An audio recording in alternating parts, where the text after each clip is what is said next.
Because Jake and Brendan, you guys can just solo any. I mean, it's wide open. This, you break it down. I mean, we could really jam the heck out of this. Yeah. We at one point we used to, cut the time or maybe, and get fusiony. And you do anything. Boom, boom, boom, or whatever, whatever. I remember walking into Kmart as a child in Niles, Michigan, and Sports just came out, Huey Lewis Sports, and it was $5.88. This is what I used to karaoke with my dad when I was like 7 or 8. What song? All of them. Want a New Drug, Walking on a Thin Line, If This Is It. Asked my grandmother if I could get Huey Lewis Sports, and I was like, look, looks like a genuine guy. Cross it off the list. I feel like I've really accomplished something here. When we're gonna be the news. We're gonna be the rumors. Hey, summer camp! I went to summer camp as a kid, but it was nothing like this. Waful is your name? Yep. Jeff Waful +1 is the name of the show. That's cute. Thanks. My dad came up with that. That's very good. Thanks. Doing a rock and roll show is amazing. I'd love to do that for the rest of my life. I mean, that's really fun. It's just the part we haven't figured out how to do is to live a somewhat normal domestic life all the rest of the time. It might be nice to just solo out and then hit the head. They don't need to know the third verse because we've done that. That's pretty cool. That's pretty cool. I like that. Hey ladies, we've got Huey Lewis tonight, just for you. Next.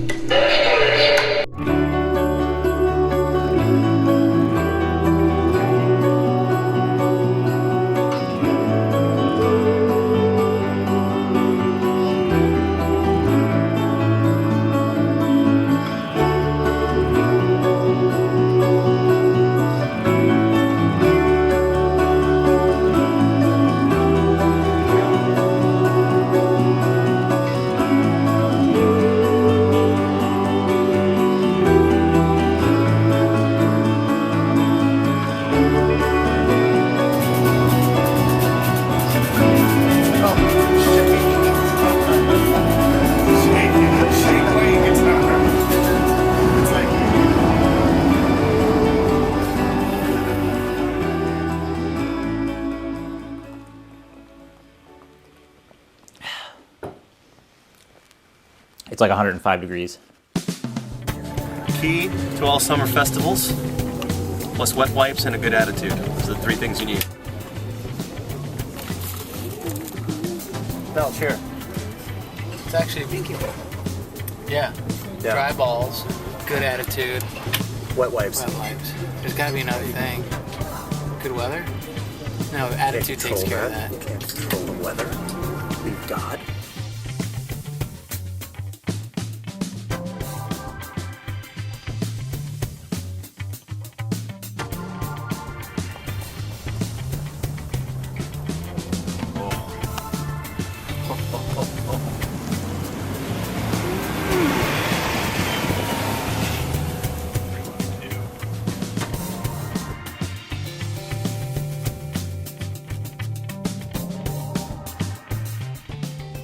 So let's talk about the contrast between your experience, coming up in the 80s. I know you were playing music long before that, but when you came into the public eye, and then doing something like this, which is sort of obviously related, but in some ways at the opposite end of the spectrum.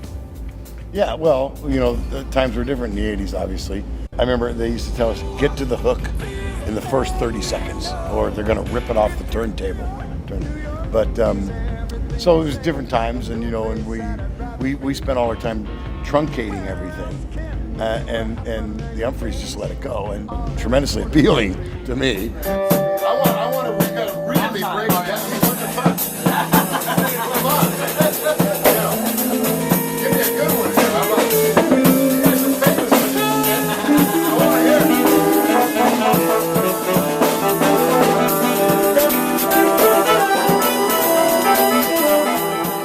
I mean, it's a musical connection we actually have.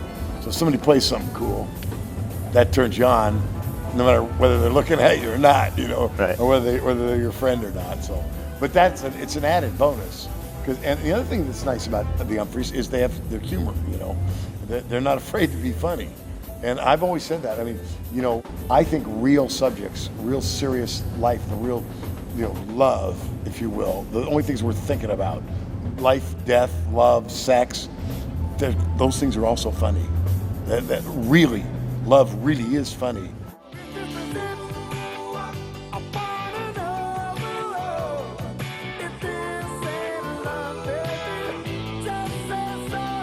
Do you ever go back and watch any of your old videos from the 80s by accident? I see them sometimes back.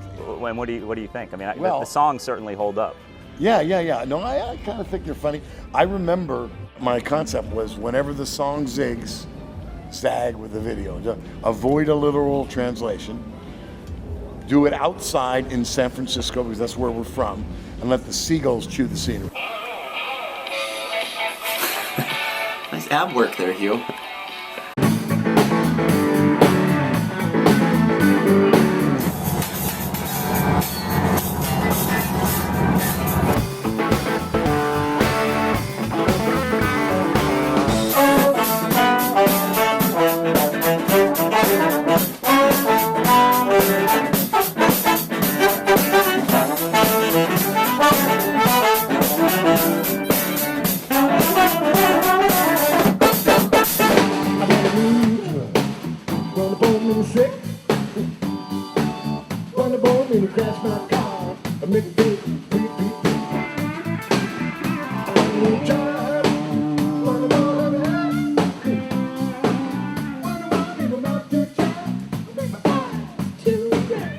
Did you really dunk your head in ice water? Yeah. That was real ice water? Yeah. I didn't know if that they were, extremely cold. prop cubes. No. Like, how many times did you have to do that take? A couple times. It was very cold. My idea on the thing was I pinched the whole new drug thing from Harper, Paul Newman. Wakes up in the morning, hungover, and goes to the cracks a bunch of ice in the sink.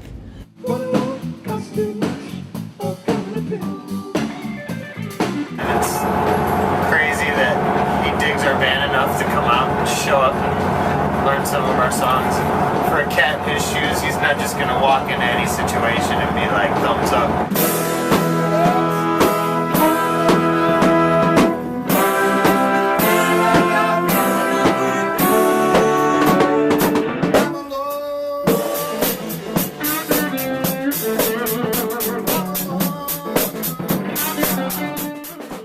Huey's been encouraging us to really get out there. He's like, man, back in, we got way out there, some of those early 80s versions, like jazz fusion, improv sort of stuff.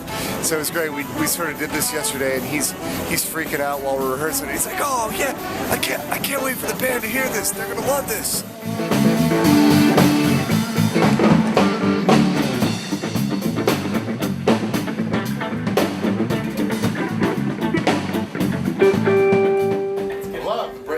I think that's what you do. You just break it down. Take it out. And the organ solo starts, and the horns will come in when you go back to the... Yeah, I'm waiting for him to cue back. No, whatever. You take forever. Yeah. And that's our little cue. Our turn. And then you organ solo, and we'll do our... We should actually think of going...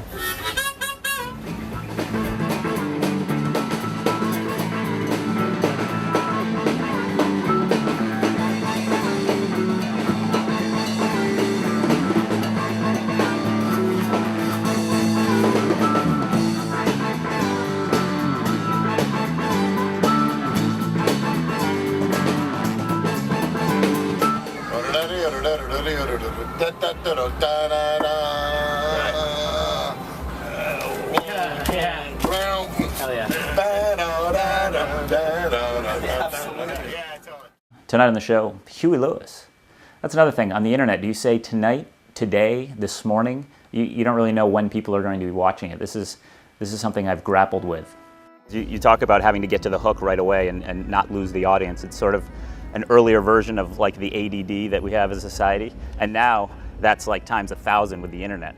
It's right. like... And I think that the Umpphreys and these real music first kind of stuff is a reaction to that, frankly. It's a reaction to television music. It's a reaction to everything so instant, so fast, so being bombarded with your senses. Because it's really kind of retro to actually just listen.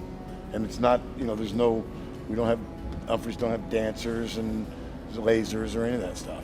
They want to get lasers. They'd be great with lasers. I keep. In fact, I know a guy actually. Yeah. If they need him, talk to me. Okay.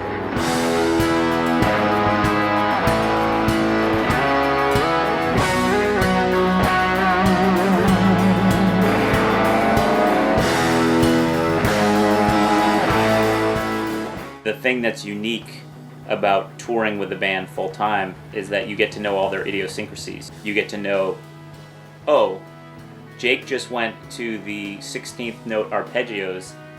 I bet when it comes around to the 1, he's going to do that little riff that he always does. And I know that he's just about to look at Chris back on the drums, so that means we're going to go back into the chorus. Those are little subtleties that just come with working with a band hundreds of times. But at the same time, the more you have a tendency to get burnt out. So you strike a balance.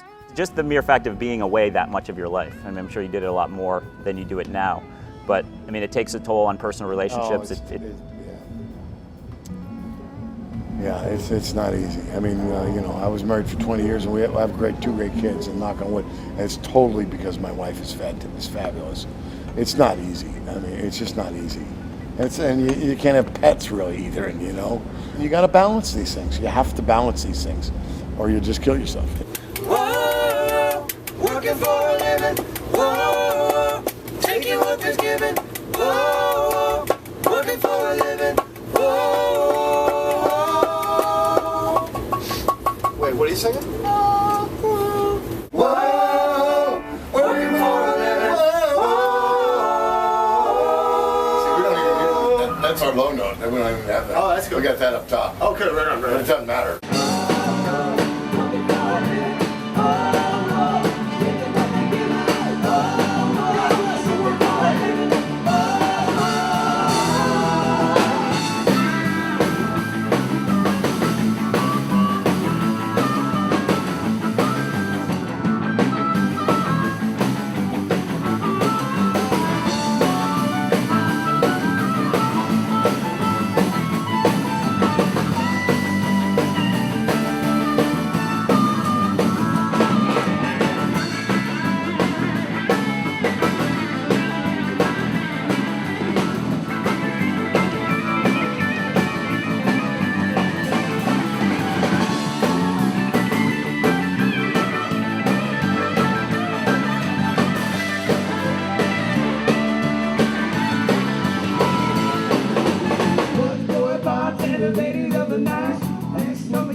What a cool fucking guy. Very down to earth and very excited to be here, and it seems to be as excited to play with Umphrey as Umphrey is to play with Huey, which is how it should be. That's how we don't want to do it. But I'm assuming but we don't have anybody else that there's been very few times where he's gone out and flown out and have another band back him up. So you'd be going out. Going away. I'll do that. And here we go. G sharp. So he's obviously impressed when he played with you guys. He thought it was cool because his son was a fan of the band, and he said it was the first time his son thought he was cool because he played with us. And Huey pretty much defined cool in the 80s, although it occurred to me that most of this audience was not born yet. So if you're just joining us, Huey Lewis defined cool in the 80s. And I think maybe we should wind up with Want a New Drug, Your Little Breakdown thing. Yeah. That should be the last song. Oh, absolutely.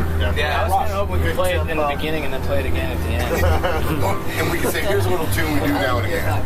We're going to do it now, and then we're going to do it again. He hung out at the light board last night for the entire second set. He stood right behind me, and he said, those strobes get him every time. And I said, the band members? And he said, no, the audience. Every time you go to those strobe lights, the audience just goes nuts. So then, of course, that was in my head. You know, Huey Lewis is standing over my right shoulder, basically, right behind me. And every time I went to the strobes, which, if you've ever been to an Umphrey's McGee show, is, you know, pretty often, I would be thinking that Huey Lewis is standing there, and I would turn around and give him one of these, and he would sort of give me one of these. Probably one of the most surreal experiences.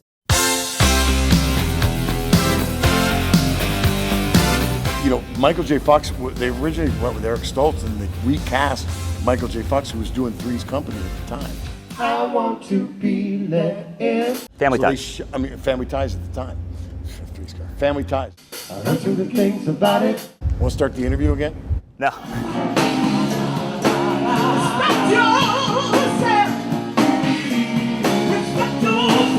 You did perform with the Grateful Dead a couple times. Yep. That's the first time I ever had in-ear monitors, was when I sat in with the Dead. And now Jerry goes over and starts fiddling with my amp to help me. You know, he was a very, very sweet man.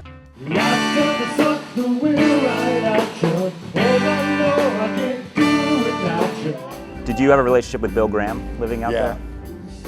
Yeah. He's sort of a legend in this. Bill died on his way home from my show.